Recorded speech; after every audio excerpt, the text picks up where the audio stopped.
हिंदू सन्यासियों के लिए यह ब्रह्मचर्य का नियम अत्यंत कठोर है और रामकृष्ण के सधृढ़, कोमल, प्रशांत व प्राय नारी प्रकृति व्यक्ति से लेकर विवेकानंद के समान अदम्य उत्साही, आवेगमय व कठोर व्यक्ति तक सभी श्रेणियों के आध्यात्मिक पथ प्रदर्शकों ने इस संबंध में लेश मात्र भी शिथिलता प्रदर्शित नहीं की है। यदि भगवान को पाना है तो पूर्ण ब्रह्मचर्य का पालन करना ही होगा।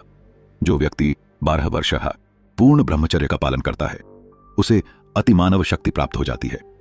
उसके अंदर एक नव इंद्रिय का जन्म हो जाता है जिसे बुद्धि इंद्रिय कहते हैं। वह प्रत्येक वस्तु को जान सकता है और सब वस्तुओं का स्मरण रख सकता है। कामिनी कांचन का परित्याग परम आवश्यक है। दारिद्र्य, पवित्रता, सेंट फ्रांसिस प्रवर्तित रहस्यवादी विवाह, गिरजा और अन्य शास्त्रों के नाना विधान, यह सब गौण वस्तुएं हैं। कारण पूर्व और पश्चिम की समस्त संभावापन्न आत्माएं एक से ही सिद्धांतों व परिणामों पर पहुंची हैं।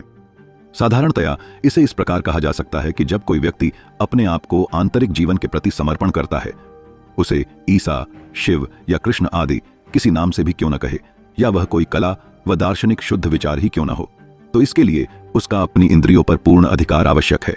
किंतु इतना ही पर्याप्त नहीं है। जो मनुष्य, उनकी ही संख्या अधिक है, संसार में रहते हैं और वहीं पर रहकर कार्य करते हैं, उनका भी अपने कार्य के लक्ष्य तथा उसका पोषण करने वाली बौद्धिक भावनाओं पर वैसा ही पूर्ण आधिपत्य आवश्यक है। उन्हें यह ध्यान रखना आवश्यक है कि जिस कार्य के प्रति वे अनुरक्त हैं, वह चाहे कितना ही महान, टोपते व पवित्र क्यों न हो, वे उसके गुलाम न हो जाएं। तुम काम से भाग नहीं सकते क्योंकि प्रकृति तुम्हें काम करने के लिए बाध्य करती है, और जब कार्य करना ही है तो उसको उचित रूप में ही क्यों न किया जाए। यदि अनासक्त भाव में कार्य किया जाता है तो वह कार्य भगवान तक पहुंचा देता है और लक्ष्य प्राप्ति का साधन बन जाता है, और वह लक्ष्य भगवान ही है। अनासक्ति का अर्थ अच्छे व बुरे, अविवेक, उत्साहहीनता अथवा सत्कर्म के प्रति प्रीति का अभाव नहीं है, अपितु केवल स्वार्थपरता है। अनासक्त भाव से कार्य करने का अर्थ इस लोक व परलोक में किसी पुरस्कार की आशा व दंड की आशंका को त्याग कर कार्य करना है। किंतु रामकृष्ण के अंदर मानविकता इतनी प्रबल थी कि वे अच्छी तरह जानते थे कि दुर्बल मनुष्य के लिए इस आदर्श तक पहुंचना अत्यंत दुर्लभ है।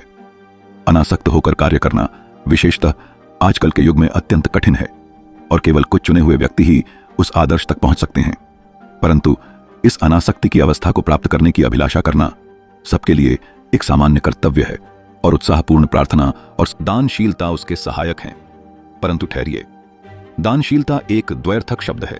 दानशीलता व मानविकता, मानव प्रेम, प्राय पर्यायवाची शब्द के रूप में प्रयुक्त किए जाते हैं, परंतु रामकृष्ण के मन में मानविकता के प्रति एक ऐसा अद्भुत अविश्वास भरा हुआ था जो डिकेंस व मीराबू सदृश पाश्चात्य व्यंग लेखकों को भी मात करता था।